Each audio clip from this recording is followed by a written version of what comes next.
చెలో పోతిరెడ్డిపాడు వెళ్ళాలని చెప్పి కూడా నిర్ణయం తీసుకోవడం జరిగింది. ఈ నిర్ణయం మేరకు ఈ పోతిరెడ్డిపాడులు దగ్గర మన ప్రియతమ నాయకుడు వైఎస్ జగన్మోహన్ రెడ్డి గారు ముఖ్యమంత్రిగా ఉన్నప్పుడు 800 అడుగులకు ఆ యొక్క బ్యాక్ వాటర్ ఏదైతే ఉందో 800 అడుగులు ఉన్నప్పటికీ కూడా ప్రతిరోజు 3 టీఎంసీ వాటర్ లిఫ్ట్ చేసుకునేదానికి దాదాపు 3,000 కోట్ల రూపాయలతో ఒక రాయలసీమ లిఫ్ట్ ఇరిగేషన్ స్కీమ్ కూడా శాంక్షన్ చేసి పనులు మొదలు పెట్టడం జరిగింది. దాదాపు ఆ యొక్క పనులు కూడా దాదాపు 80% పూర్తి కూడా కావడం జరిగింది. ఈ తెలుగుదేశం పార్టీ అధికారంలోకి వచ్చిన తర్వాత ఆ యొక్క పనులను కూడా నిలిపివేయడం జరిగింది. మరి ఎందుకు ఈ పనులు నిలిపివేశారని చెప్పి ఈ మధ్య తెలంగాణ ముఖ్యమంత్రి రేవంత్ రెడ్డి గారు ఒక అసెంబ్లీ సమావేశాల్లో కూడా ఆయన క్లియర్ కట్గా చెప్పడం జరిగింది. ఆంధ్రప్రదేశ్ ముఖ్యమంత్రి చంద్రబాబు నాయుడు గారితో నేను మాట్లాడి ఒక వార్ రూమ్లో సపరేట్గా ఆయనతో మాట్లాడి తెలంగాణకు ఏదైతే లిఫ్ట్ ఇరిగేషన్ స్కీములు అక్కడ పెట్టుకున్నారో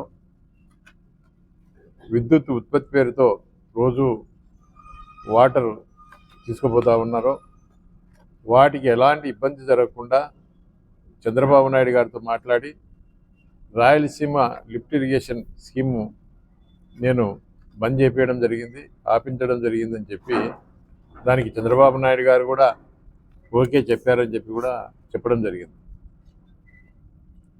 మరి ఈరోజు మన యొక్క రాయలసీమ ప్రయోజనాలను తాకట్టు పెట్టినటువంటి ముఖ్యమంత్రి చంద్రబాబు నాయుడు గారిని ఈరోజు ఇక్కడ ఉండే మంత్రులు కానీ ఎమ్మెల్యేలు కానీ వెనుకేసుకు వస్తూ ఉన్నారు.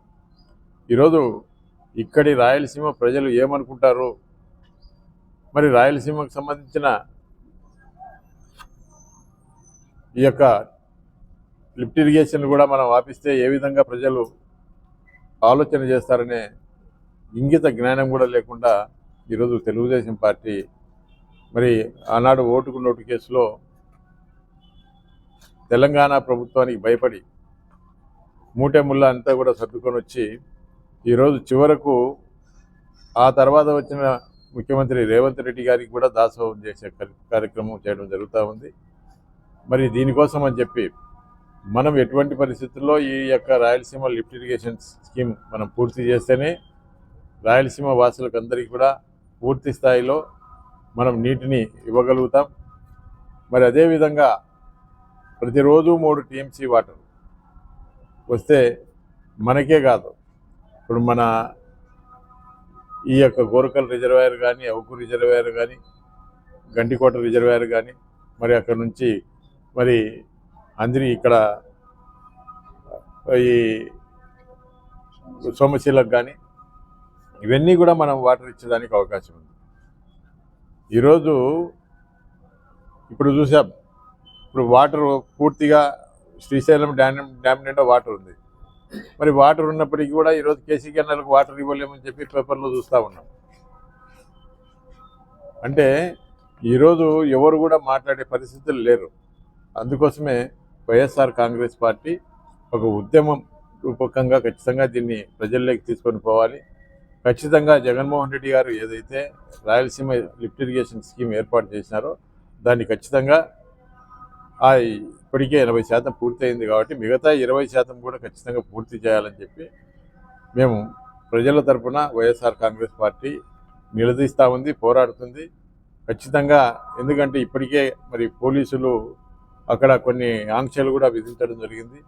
మీరు ఎటువంటి పరిస్థితుల్లో మీటింగ్ పెట్టేదానికి ఏర్పాటు చేసేదానికి వీలు లేదు, మీరు పోతిరెడ్డిపాడు వెళ్ళేదానికి వీల్లేదని చెప్పడం జరిగింది. ఏది ఏమైనప్పటికీ కూడా ఖచ్చితంగా మేమంతా కూడా పర్మిషన్ ఇచ్చినా ఇవ్వకపోయినా పోతిరెడ్డిపాడు ఖచ్చితంగా వెళ్ళి తీరుతాం.